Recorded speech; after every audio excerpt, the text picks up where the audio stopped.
background too. Ladies and gentlemen, welcome back. It's the first episode of 2026 of your favorite podcast, Keepin' It Rio. We got a whole new background going on here. We got all kinds of new things coming up in the future. And this today is episode 245.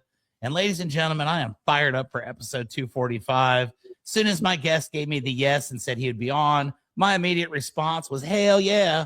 So let's welcome to the show, everybody, our friend, Mr. Jamie Hale. Welcome to Keepin' It Rio, my man. How's it going today? It's good, man. Hell yeah. Glad to be here. We've been having fun trying to get the connections all figured out and everything. And look at it. We ended up in a perfect scenario. Everything's going to work out just fine. So I appreciate you taking the time to be here and all the effort behind the scenes that just went on. Believe me, folks, this man definitely went through a couple things to get here for us today. So I appreciate it, Jamie. Why don't we start just right out of the gate, man? Tell us a little bit about yourself. We just met the other day over at RoofCon, and you guys were definitely showing out there at the event. Easy to spot in a crowd because of the neon. I love that. That's kind of one of those things that I think is just awesome, is when someone's willing to wear like something really bright and get some visibility. So tell me a little bit about yourself, and we'll kind of dig into the roofing side of things as well. But let's learn a little bit about the man here before we get deep into the industry stuff. Well, I appreciate it, Chuck. Yeah, it's living a life of a roofer is never a dull moment. So trying to get everything together for the podcast is the same. So so I grew up here in Fort Worth, Texas. My wife Laura and I, we've been together 12 and going on 13 years now. We have, I have 2 daughters. She has 2 daughters and a boy, and then we have 7 grandchildren. Nice. So yeah, they keep us busy. Sometimes we find time to do everything, roofing and the grandkids and everything. So we're pretty much empty nesters. My background is pretty much in the customer service sales industry throughout my whole life. Sales with the railroad department, sales in the oil field, from waiting tables, bartending. So being around people has always been something that I've loved. And that's my strong suit, is customer service. So that's something that, it took me 40 years to figure out that my last name works for me. So you didn't know the meaning of it until I kept telling my wife and everybody, hell yeah. And she was like, that's it. So she's the beauty and the brains behind hell yeah. She, she's in the back of the scenes with everything, but we're going to get her out in front of the scenes in 2026. All right. We're bringing a new level into the game in 2026. So I'm gonna push her out there and get her out there, get her face out there and stuff like that. And she brings a unique, I'd say, set of skills and trades to Hale Yeah Roofing that most people don't know, and probably would scare the shit out of most. She's a beast. She's a savage when it comes to the other side of business. Her background is corporate. So she, numbers, recruiting and stuff like that. Her background in marketing and stuff like she brings a different set of principles and everything, standards to the roofing industry that most people don't know. So super excited to be able to have her a part of this and just what we're going to do in 2026. Yeah, man, I love it. And I think that's awesome to have different types of characteristics to come into the industry.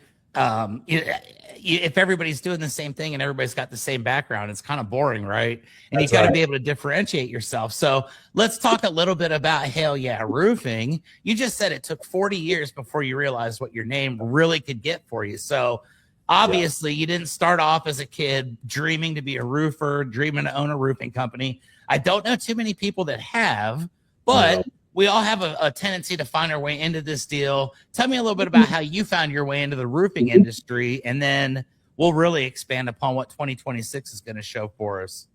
So I found myself in the roofing industry by my mentor, David, at DNR Roofing. old school cat. Got a lot of respect for him. He's the one that kind of really taught me, showed me the game. He showed me the ropes. Basically, it was like, you want to go knock doors, get the hell out of the truck and go knock doors. Here's some cards. And yeah, sink or swim. And you just learn from it, you know? So that really kind of was my initial push several years ago. But I've always been approached in roofing sales. I just never would do it because of my mindset. And I didn't understand the mindset thing of commission. I actually did B2B a long time ago, and I failed drastically at B2B. It was all scripted. You had to learn the script. You had to go business to business. We did Texas Ranger tickets for the Texas Rangers. So we had to go all the way around Arlington, everywhere to sell these booklets of tickets. I thought the shit was a scam. We'd go out in there at different cities and stuff like that. And then I did golf course marketing. I thought that was a scam. So everything that I had been introduced to, I thought was a scam. And so having that mindset of going into a commission based level from earning a paycheck day to day and getting a check weekly, that was my mind. That's what society teaches you. They teach you that shit. You got to pay your bills. If you want money, then you got to do this. You got to do that. And it's like you stay stuck in that frame for so long that you got to go to 9 to 5 jobs. You got to work that job. You got to get overtime. If you want to make more money, so you got to get that overtime. And that was my biggest, pretty much my biggest bottleneck throughout my whole life, is being conformed to what society said I had to do. And that's why I like what roofing has to offer. It's the entrepreneurial spirit, the whole mindset, the whole personal development. You could make this shit really, you could go as far as you want to, you know what I mean? And you can put so much into it as much as you want to. I believe this is, the more you put in, the more you're going to get out of it. And you can go to all levels with it. Yeah, man, I'll tell you what, that's inspiring right there. And it's so true. I tell everybody, we're more of a personal development type brand that just happens to do roofing. And 100%. Roofing is an awesome vehicle to be able to use to, spread that positivity and growth mindset to a lot of people. I love when you bring someone in and they don't feel like they're going to be able to do something, or they say, a great example, Jamie, we were at RoofCon the other day. I brought my project manager, Francisco, with us, and Chris Hale, my partner. We rode up there to Oklahoma City. Francisco has been in the industry 35 years. He was an installer this entire time, had never been exposed to anything on the other side of the industry. And I wanted to take him to IRE when it was here in San Antonio last year. And at the last second, I think he just kind of was like, I don't belong. And he kind of, went and did something else that day and didn't make it. But he went to this thing, and so many people there were like reaching out and just saying, hey, man, I see your work on social media. He doesn't realize I put it out there, but people are like, you're the guy that does the chimney, the fabrications, and you're awesome. And you could literally see a complete change in this guy from the day we got there to the day we left. And it was the most awesome thing. And I thought to myself, this is what I love about our industry. Everybody that was there to better themselves. You didn't see anybody arguing. You didn't see anybody fighting. Everybody was there having a good time, chatting it up, helping people to, maybe improve upon whatever it is that they're looking to get better at. And that's what I love about it. So you find this roofing industry, you get dragged into it like all of us do. Yeah. Maybe you've tried to get out a time or two. I've tried to get out like 50 times, and it just drags you back in, but I wouldn't want it any other way. So you get into it, you start having a little bit of success. Now we come to the point where it's like, all right, time to make a decision. Is this going to be a permanent thing for you? Is this something you plan on doing forever? And now you're looking at starting your own company.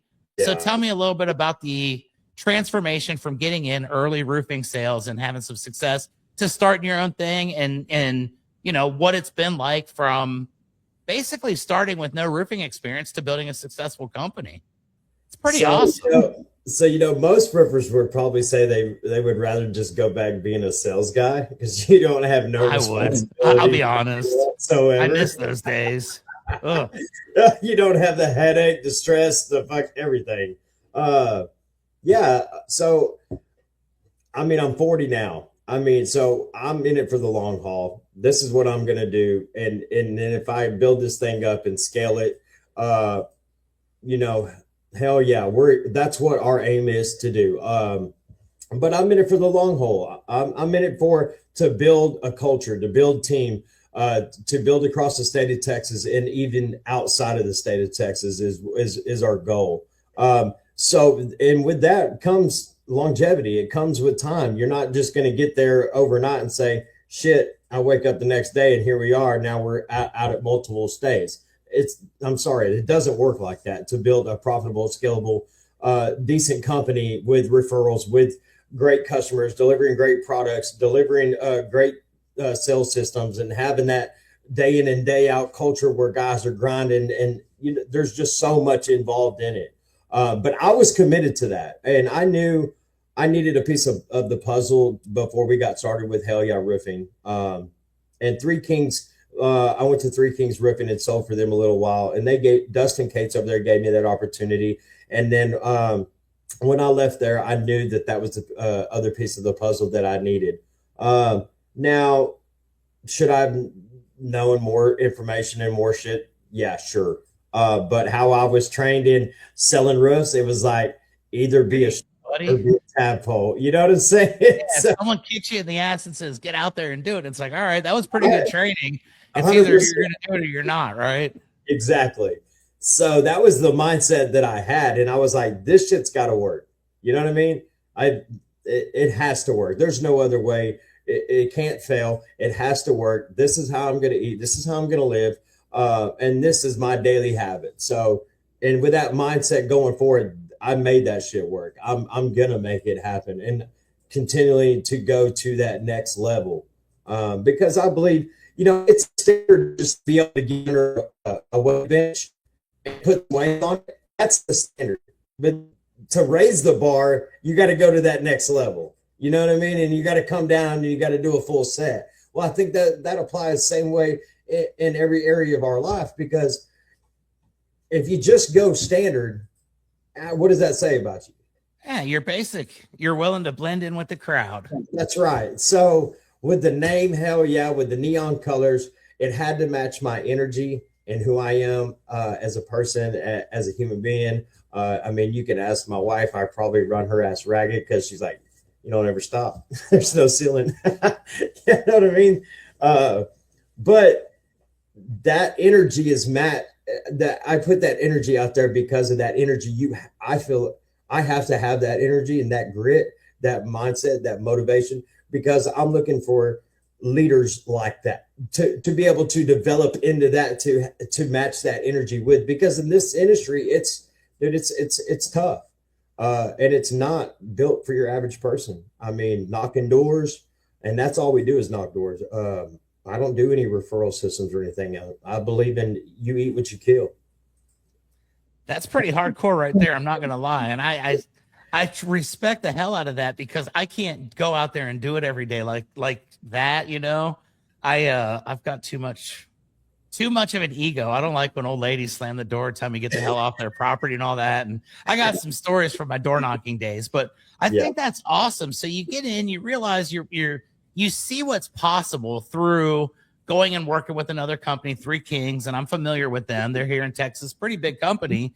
And you can kind of see what it looks like when it's scaled to a certain level. And you think, all right, that looks like fun. So you jump out, you start your own thing. And this is my favorite part of the journey, because now it's like, all right, we're going to start this. It's going to be called Hale Yeah. We got a cool logo. It's going to be like bright. Everything's cool, energetic. Nobody knows who we are yet. So you got to go out here, and I don't even call it arguably. I think it's the toughest market in the United States, 100%. Especially for door-to-door roofing. It is. You've got to stand out from the crowd, which you do a great job. We see at the event, and it's like, oh, check it out. You can see the aura from the letters on the jackets from like a mile away. But to a homeowner that's never seen or heard from you, that you're coming up to talk to for the first time, what's this like as a first-time roofing company owner who now realizes it's up to me. Whatever I get done here is what we're going to get for the day. And we're either eating bologna or steaks, and it's completely on me to do it. Yeah, you're exactly right. And as an owner and as an owner operator, somebody who's doing this day in and day out, like It was just me and my wife for the first year of Hale Yeah Roofing. I believe you have to in differentiating yourself between the competition, because I looked at it as I've been competing with the competition in this market for 3 years. This is probably, like you said, this is one of the toughest markets in the United States to be able to compete in the door-to-door industry with roofing. The saturation, the competitors, the bad rap, the contractors. There's a whole bunch of stuff in there. But I believe as an owner and as a leader, I believe you've got to be able to tailor to what it is that you offer, and that's what value do you bring to the homeowner. And I feel like that right there is a core principle that we live by, is the value that we instill with the homeowner as a company, and that customer service, serving them from the moment that we knock on that door till the last time that we see them and get a referral off of them, and then pass that referral. So I think it's multiple stages that you have to just keep serving, because I believe, especially whenever in storm season, when a customer's house gets rocked and then the windows get blowed out, the roof gets tore up, everything on their property and their investment has just been taken by an act of nature, and they're left, vulnerable. So I believe you've got to show up with a servant's mentality and mindset to be able to, and then also create the value and how you're going to protect their home and give back to them. I feel like that has to be the number one value. And that's what we offer at Hale Yeah Roofing. Yeah, I love that. And, at the end of the day, Jamie, this is what I always tell people when I do sales training. It's not so much the product that you're putting on the roof. It's not the brand of the shingle. It's not the way that they're doing it. It's not even the components that separate the roofs, because nowadays, if you're using 15-pound felt still, you stand out like a sore thumb. Everybody's doing the stuff that we're doing to improve the image of the industry and to make the products better. So now it really just comes down to the person and being able to earn that trust, earn that respect, and have them realize, okay, yeah, I'm willing to work with this guy. I'm willing to put everything that I've got here, my biggest investment in life in most cases, and I'm willing to trust this guy. So this is my favorite first time question again. You start the company, you're out there, you realize, all right, it's time to go. You've had success in the past, but it's completely different when it's your own success. I know this for a fact. Yeah. Tell me about the first time you hit a door, you got you nailed the presentation as Hale Yeah. Everything went perfect. You weren't even thinking about anything other than serving that homeowner, and you got that first deal as a business owner. What was it like?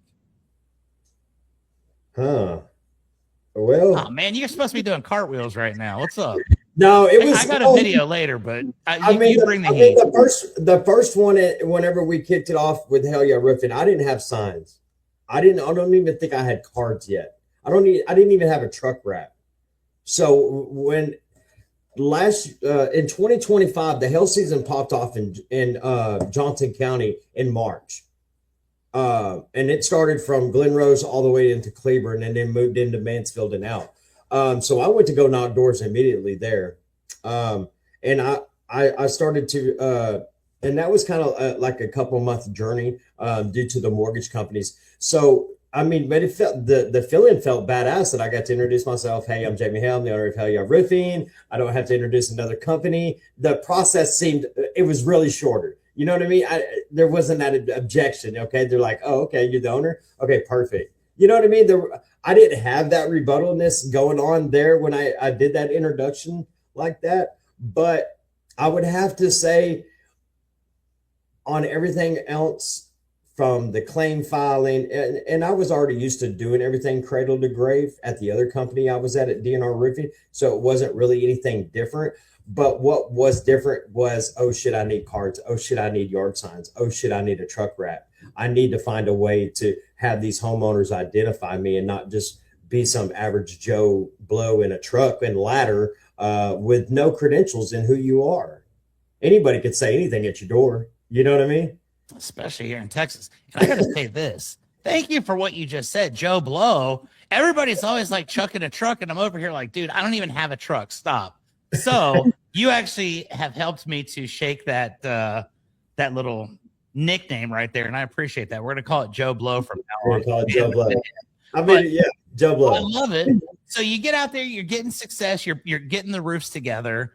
Obviously, I think the biggest fact of what you've already mentioned that is the most important factor is having your wife who has a background in finance and understands how those numbers need to go. Because us as roofers and just as guys in general, sometimes we don't think like that, and we just kind of are like, oh my god, I sold a roof. We're just like, 20 grand, baby. yeah. And things can go off the rails pretty quick. So having that 100%. in place, I think, is very crucial when you're starting a company, because right now, the way that things are going, and 5, 6 years ago, 10 years ago, it was a little bit different. It was easier to get paid and it was quicker. So Sure. as you get into now where you're filing the claims, you're running everything through, you're doing supplements, I'm assuming, and taking care of all of that. Yes. Did this process shock you as far as how long it took and how drawn out it could be? And what did the cash flow look like for you as you're getting started? Was this ever a major concern for you as a new owner? So, yeah, so I'll break it up into two parts. Having her on the back end and able to help with that was crucial.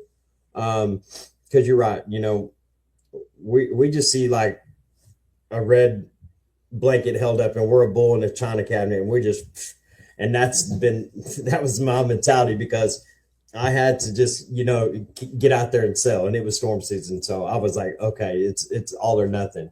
But having her to be able to, in the background, to orchestrate and organize all of that was very critical for us. And it also helped us to be able to identify where our strengths, our weaknesses are, where bottlenecks are, and stuff like that. Because as a company, you need to know that.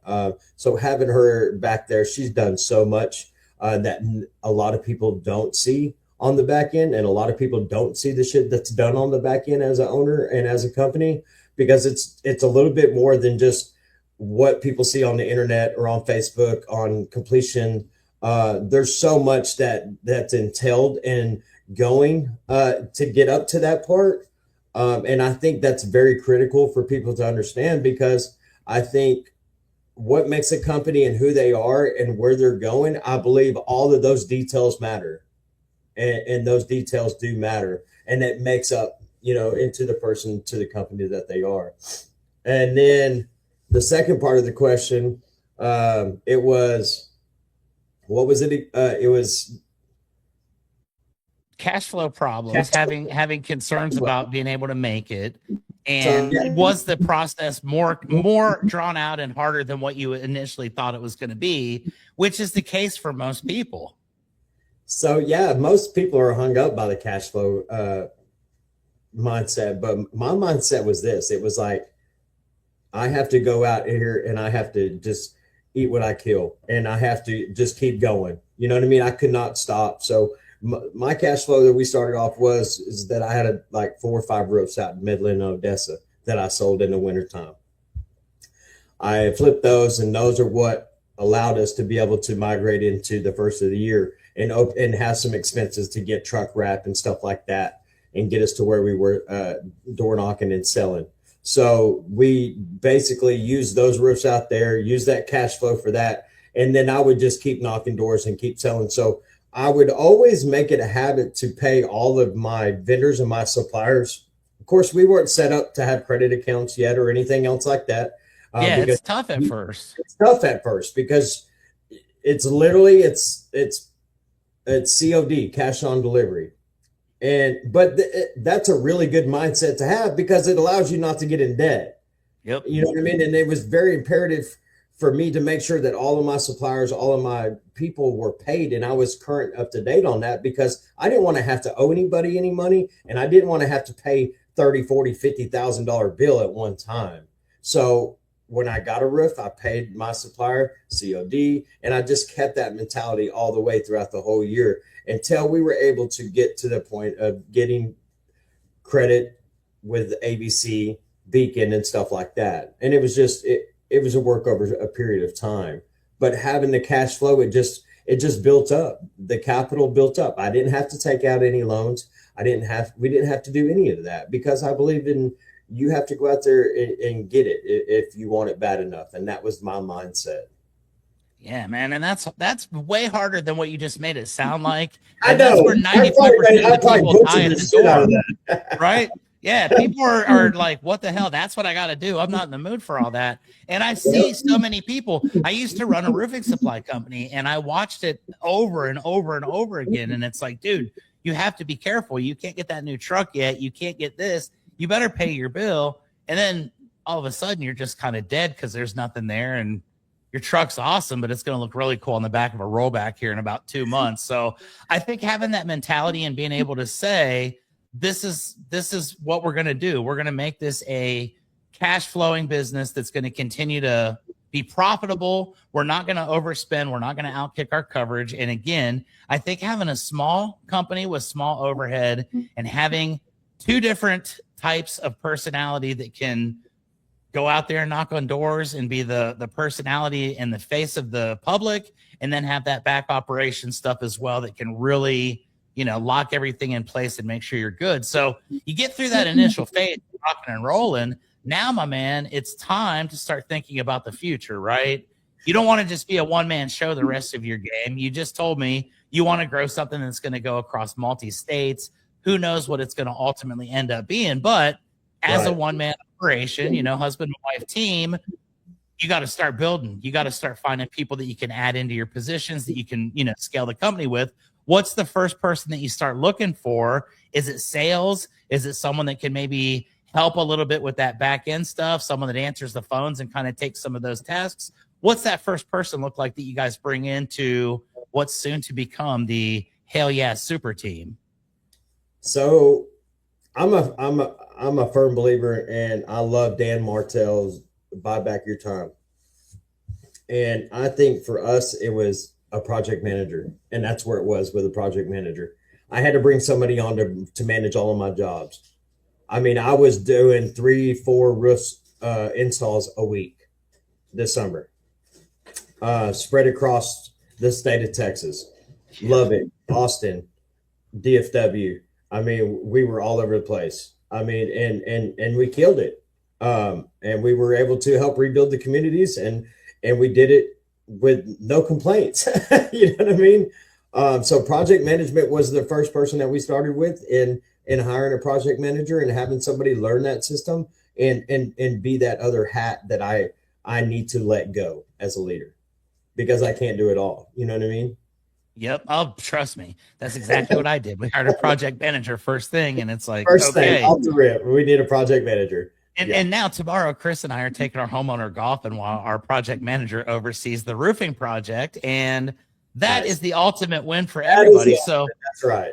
Yeah, you get that person in there that is going to go out there, represent your company with pride, is going to make sure that everything is being done to the highest standards.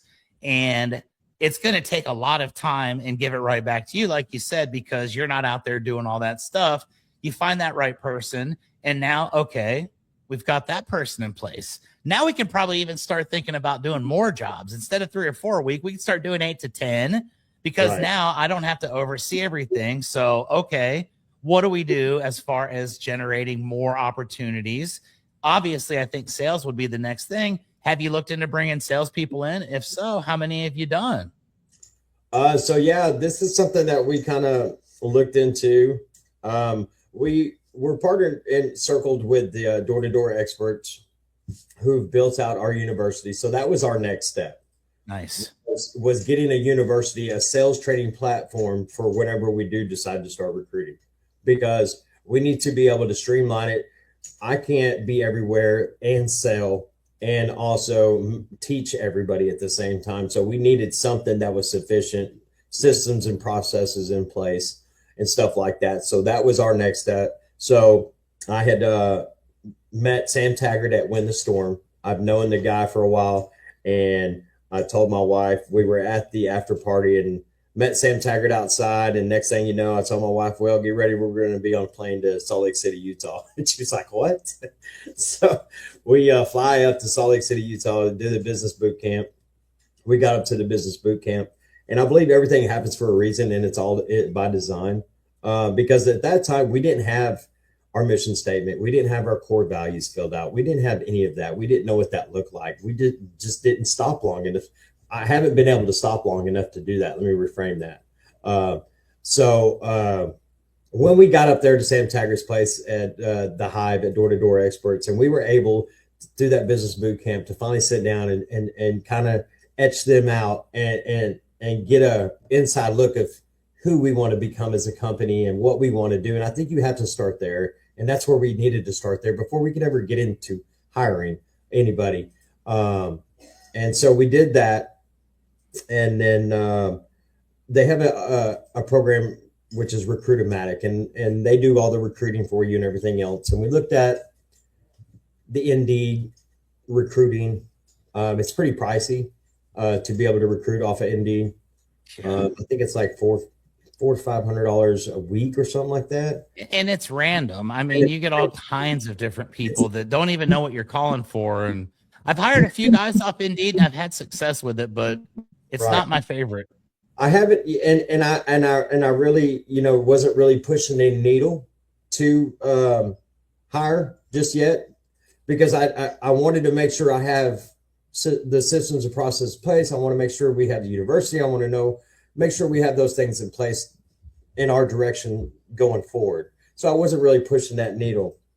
Then we had attended a couple deep dives in our circle members, and there was something that I was having a conversation with somebody, and we were talking about recruiting. I went on the podcast with Jay Miller at Miller Storm Roofing. Love Jay Miller. He's awesome. Jay. What up, Jay? Thanks. He told me, he said, man, you need to find 2 people and duplicate yourself. My coach, Sam Taggart, said the same thing to me. He said, you need to find 2 people. He goes, I'm going to give you a goal. By the time it hits door to door con, I want you to hire 2 people, and I want you to start duplicating yourself. So that was in my mind to be able to hire 2 people. And I knew I didn't want to hire somebody from another sales company, from another roofing company. Yep. I don't want somebody else's trash, somebody else's garbage. No disrespect to anybody in the industry. I love, all the relationships. I know exactly what you're saying, though. Yes, I get I'm it. sorry. What I'm building is I just don't have time for it. You know what I'm saying? I don't have time to get into arguing about commission structures. I don't have time to worry about lead babies, and I don't have time to worry about people that they want this and they want that, and they don't want to go out and sell bullshit. I don't have time for that. You know what I mean? I want to operate as a lethal force in this industry. I'm coming in. We have something to bring to homeowners in the industry, and we have a vision in mind. And so I was like, we're going to organically recruit. So we started inward, and we started within our relationships and the people that we know and the people that know us. And so we've organically recruited. Now we have 14 sales members enrolled in our university now for Hale Yeah Roofing.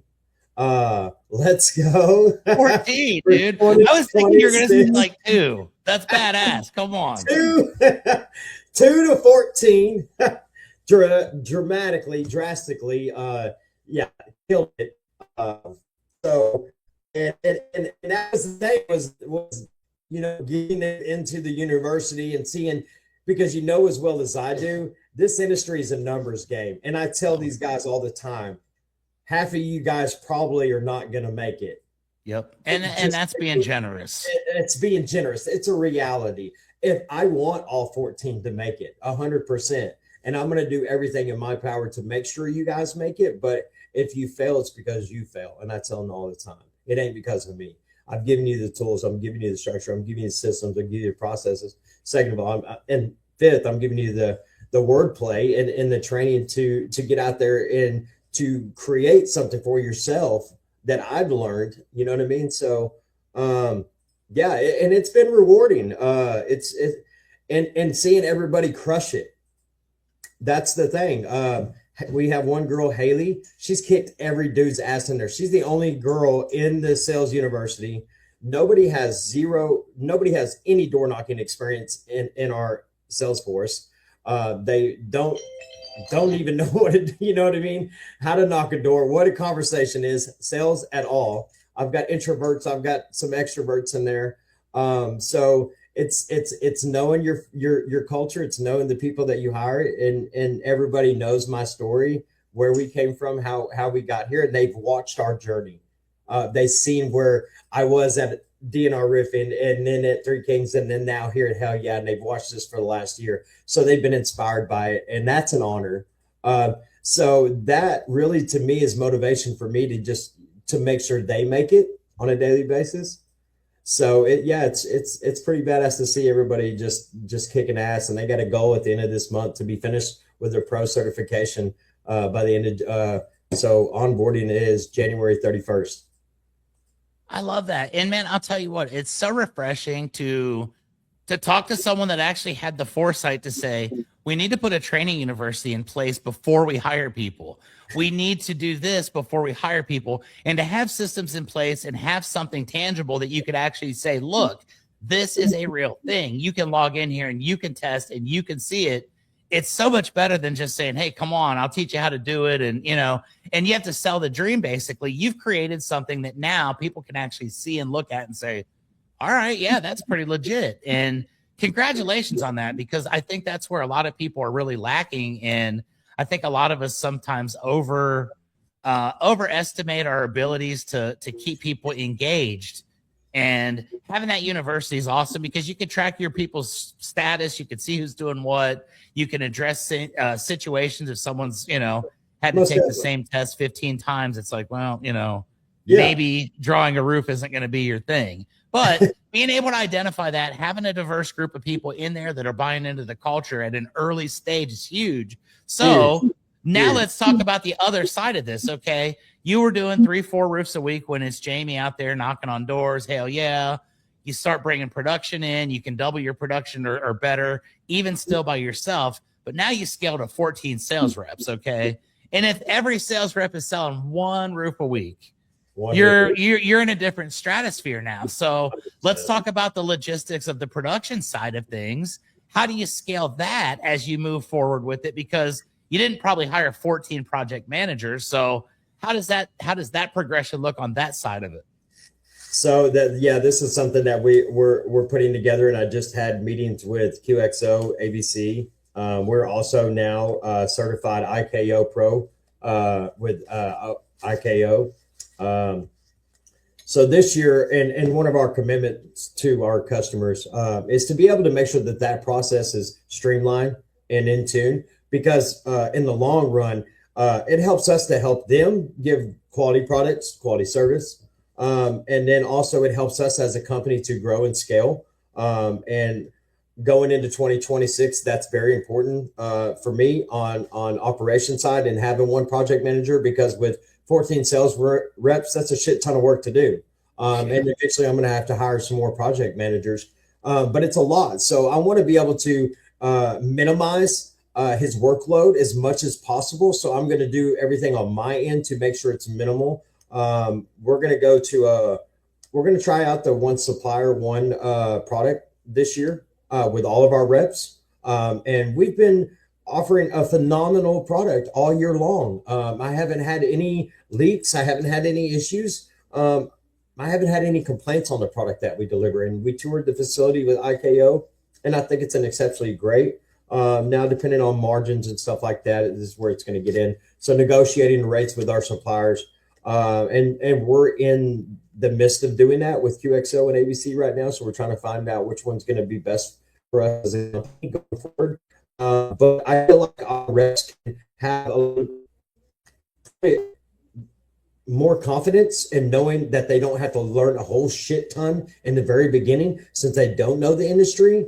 And then we can start talking about later on in a year or something, some specialty roofs, you know what I mean? Some presidential shingles, some stone coated steel. I think there comes a place of time for that, because I believe not everybody's going to operate like I do, and not everybody's going to learn like I do at my capacity. So there may be some guys that are in there that can learn fast and learn products really fast. And I think product knowledge is going to be really big, and it is really big in the sales process, because without the product knowledge, I'm sorry, you have no business doing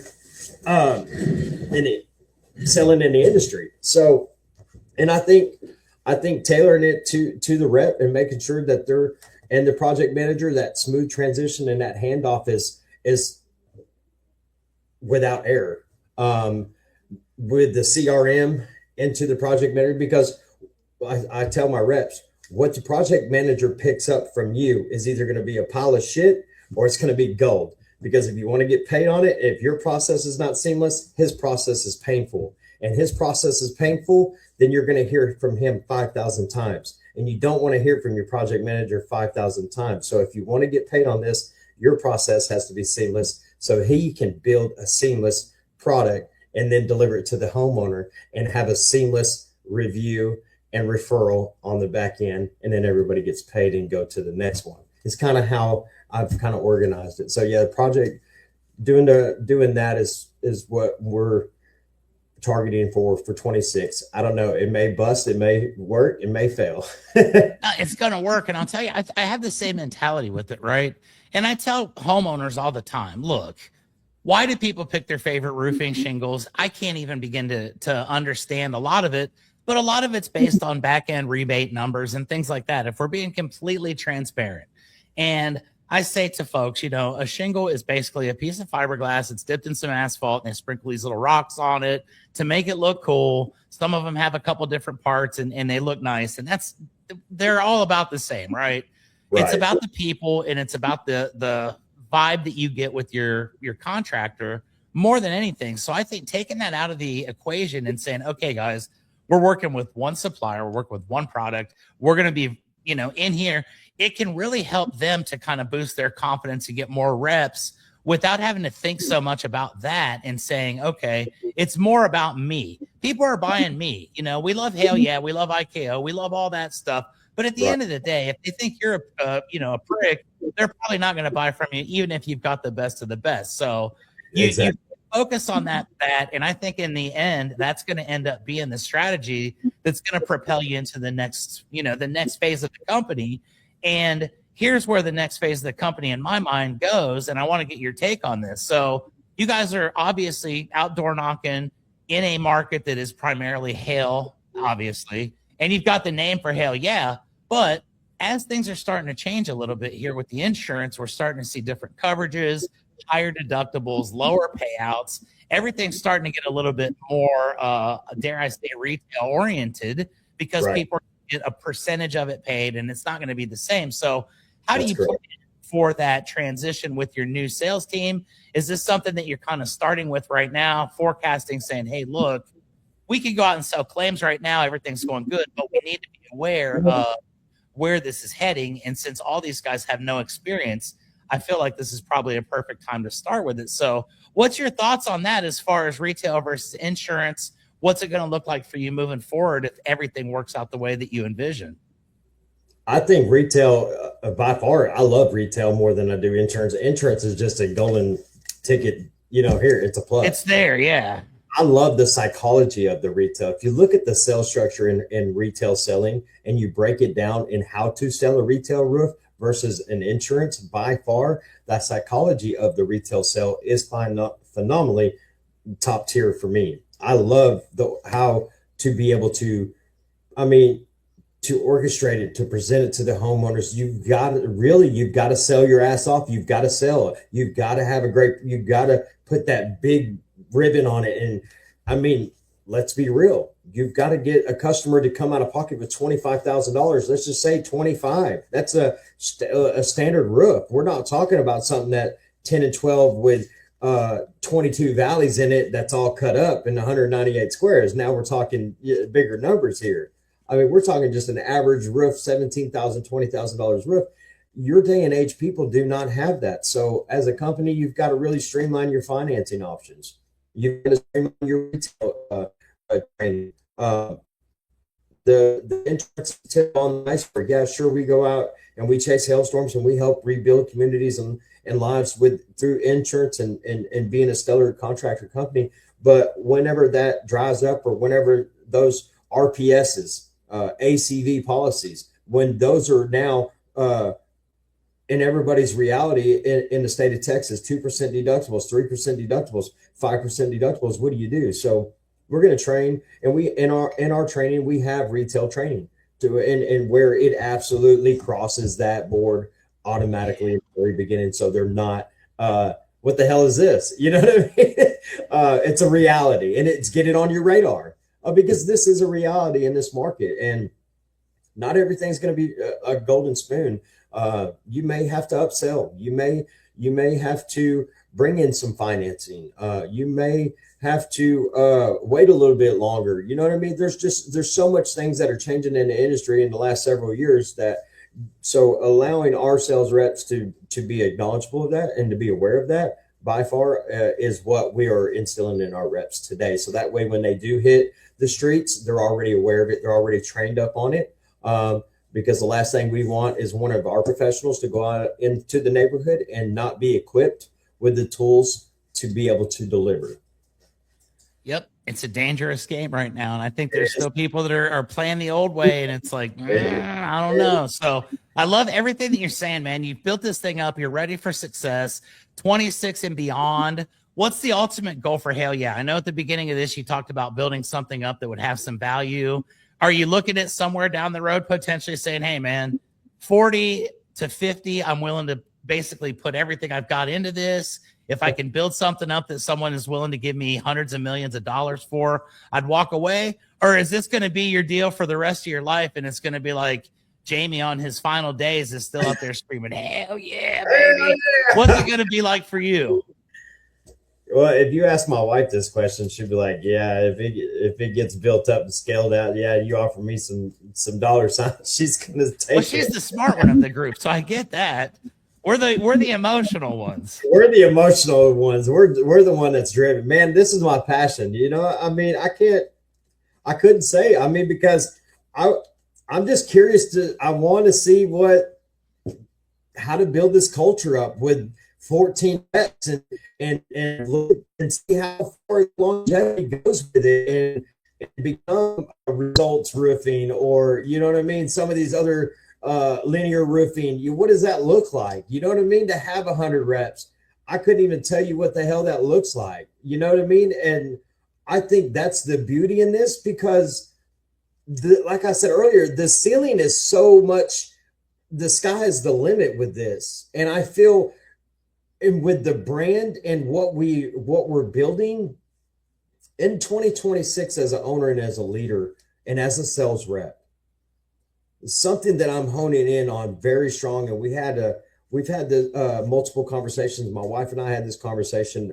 We also had this conversation in our circle group, is signal to noise ratio. So the guy that Kevin O'Leary, that Shark Tank guy. Yep. So he did a podcast on with that Diary of a CEO guy. Okay, his podcast has taken off. Love that dude. He's phenomenal on what he delivers. Second best podcast in the world, folks. Dude, I love it. So they got on there, and he was starting to hash out the signal to noise ratio, and he goes into talking about Steve Jobs, what is his level of noise and what is his level of signal, and then he talks about Elon Musk. And he's like, Elon Musk has no noise. He's all signal. So I think as a leader and as a business owner and as a salesperson, I think in 2026, I think you really got to turn on those parameters and know and identify what is your signal and what is your noise. Because if you don't identify that and having that, I believe, just like if you lose internet connection and you're trying to connect to it or Bluetooth and the signal fades in and out and you're like, shit, I only got one bar, and you can't send something in a text, and then you try to go get on Wi-Fi somewhere and you're like, I need this to go through now. Please, God. I think that's how it has to be. I think for me in 2026, that's my mindset. And that's the thing that I'm going to adapt with our sales force and our team members and our leaders that we're building, is because with knowing that signal and that noise ratio, you can turn off that noise that's keeping you from selling. You can turn off that noise, you know what I mean, from being able to give great leadership to somebody that's below you, or somebody in the community and serving somebody, or your family, your spouses, your kids. You know, is it these phones, that noise will come to family time, or even back to the community. So I think identifying signal to noise ratio on all levels in 2026, I think is very huge. And I just, I don't know what it's going to look like in 10 years. I couldn't tell you right now. I might have a different opinion in a couple of years, but right now, You I might knew. have a different opinion in a couple hours. That's the way this works. It's like, shit, I want out. No, I love it. I want back in. I love it. I hate it. I want it in. I hate it. And I Right, right. understand completely. It's part of the journey. And I think that's part of the best part of this whole experience is we can make of it whatever we want. We can have a positive attitude. We can go out and have a lot of fun. And this brings me to the last little segment of our podcast here, Jamie. You and I met the other day over at RoofCon. Yeah. And I was there with my guys. I had Chris Hale. And honestly, Chris is the half owner of Rio Blanco with me. I thought you guys were cousins for like 6 months, dude. I had no idea. And one day I was like, tell me about your cousin, Jamie. He's like, dude, that's not my cousin. Like, we just have the same name. And I said, okay, well, that's cool. So we saw you at RoofCon the other day. And I couldn't help but notice, man, you're having a blast. You guys were just like energized. You had the neon going on. I could see you going all over the place.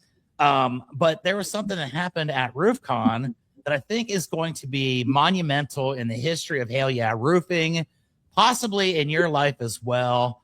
And that is very quite simply put, you have put something out to the world and you're asking for a viral video.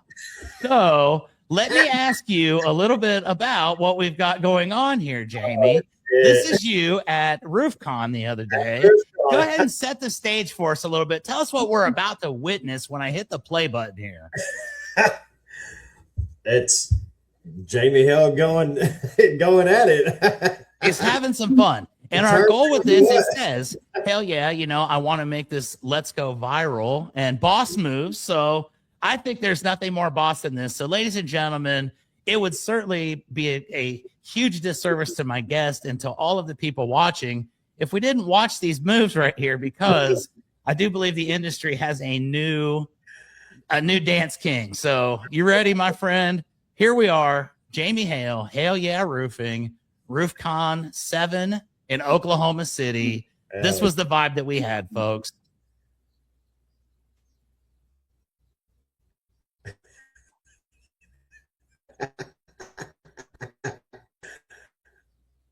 Hell yeah. Look at this guy. We'll go through it one more time. Yeah. I'm talking about, man. Yeah. All right. So there you have it, my friend. That was let's go viral. Awesome. Thank you for that, because I didn't even know that was the gift that you were giving at the time. And I saw that and was like, oh, dude, that's going on Keepin at Rio. So, Jamie, we're coming up on the hour, my friend. It's been a fast hour. I got to say this. I appreciate you for taking the time to be here with me. We had never really sat down and chatted before, and this has been so awesome. You're stuck with me now, like Jay Miller and all these other guys. I'm just going to keep following up with you. And if there's ever anything that I can do to help you, I'm here for you, my friend. Huge success in 2026 and beyond. It's an honor to share the industry with you. And if there's anybody watching this episode that's in our industry, maybe not, maybe they're in DFW and they think, man, roofing, I thought it sucked, but this guy looks pretty cool and he's got some dance moves. If nothing else, we could go over there and have a fun time. How can people follow you? What's a good way to get a hold of you or follow your progress and your story as you go forward? And if anybody wants to maybe reach out, what would be a good way to do that? So Facebook, Instagram, or TikTok, I'm on there under Jamie Hale or Hale Yeah Roofing. Or you can reach out to me at my phone number, 817-736-9505. But the best way to get a hold of me is through text or on Facebook. Send me a message on Facebook. Most of the time I'm on Facebook, but I'm trying to, turn that signal to noise ratio. We all are. I know a lot of people are going to be, really depressed this year whenever they don't see me out there a lot. But hey, I'm building something. So that's it. And if you ever want your dose, just come back and watch this episode like 3,000 or 4,000 times this year. I will certainly appreciate it. My algorithm will as well. So, Jamie, thanks, bud. I appreciate you. I'd love to have you back sometime down the road, maybe another year or two into the company. And we'll look back at this and laugh and say, man, now that I got 75 employees, 14 seems kind of small. So kudos to you, my man. I appreciate it. Stick around just a second here after we end end the episode so you and I can finish our conversation. But before we do, I would almost be totally remiss in not saying I need to give a huge shout out to my sponsors, roofer.com, ROOFR.com. Everybody hears me every week. I'm talking about how Roofer is the all-in-one for your roofing company, from the initial contact all the way to the final payment and follow-ups for years to come. So if you're not using Roofer, you should be. You know that. I've said it at least, this is my 4th year of sponsorship. I've said it at least 100 times. So Roofer, I appreciate you guys. Everybody that watches, thank you. And until next time, keep on keeping it real. We'll see y'all next Thursday.